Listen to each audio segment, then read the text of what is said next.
Today we're putting a new spin on an old Hungarian classic. It's what I'm calling unstuffed cabbage. Don't lose your heads. It's time for TWW Barbecue. I'm actually half Hungarian, and one of the foods I remember as a kid, and even as an adult, my mom still makes it, that I absolutely love is stuffed cabbage.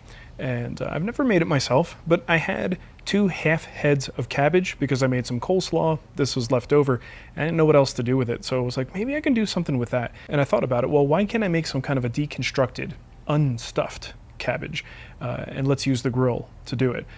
So we're going to grill the cabbage, we're going to make the stuffing mix, we're going to do it in some cast iron on top of the grates over coals, and just see if we can't make, ultimately that's what I do with the stuffed stuff that my mom makes. I just chop it all up anyway, so let's just kind of deconstruct it and make it a stew of sorts. So let's make some unstuffed cabbage. I want some good hot charcoal today, so I'm firing up the Primo. It's like a big green egg, but black.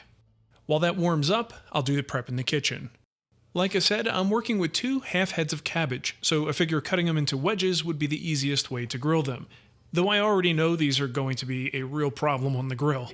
But we'll stuff that cabbage when the time comes. Want to see some fast knife skills? Chop. I've got the cast iron pot over the coals, and with a little bit of olive oil added, I can saute the onions.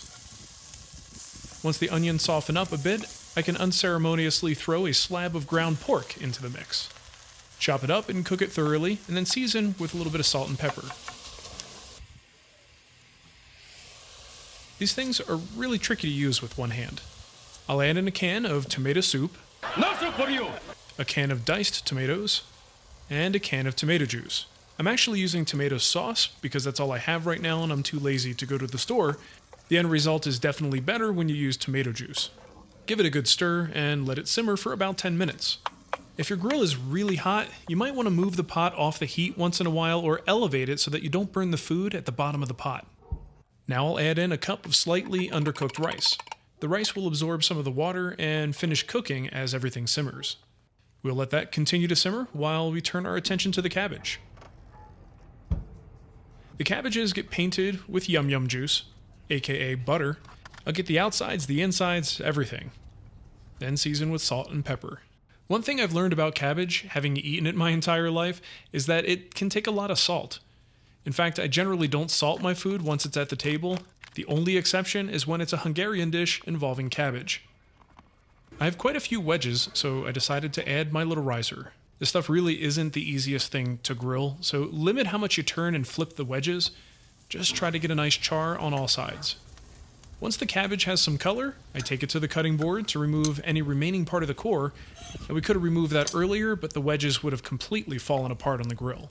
Just toss the cabbage into the cauldron and let it roll. If the cabbage isn't soft enough yet, you can always let it simmer a little bit longer until you have the softness you like. The dogs are kind of confused. They smell the grill. They think there should be oil or grease drippings on the patio, but there's nothing there. We're making cabbage, you knuckleheads. If it starts to get too thick, just add a little bit of water. Now this stuff really tastes best the next day once all the flavors meld. But how can I wait? Not to mention, Nicole got tired of waiting for me, so she already fed the kids. So Daddy's eating on the patio, alone, like a boss. Now everyone knows you can't have stuffed cabbage without buttered rye bread. But for the same dumb reason that I didn't use tomato juice, I'm using a flimsy poor excuse for bread with a healthy spread of butter.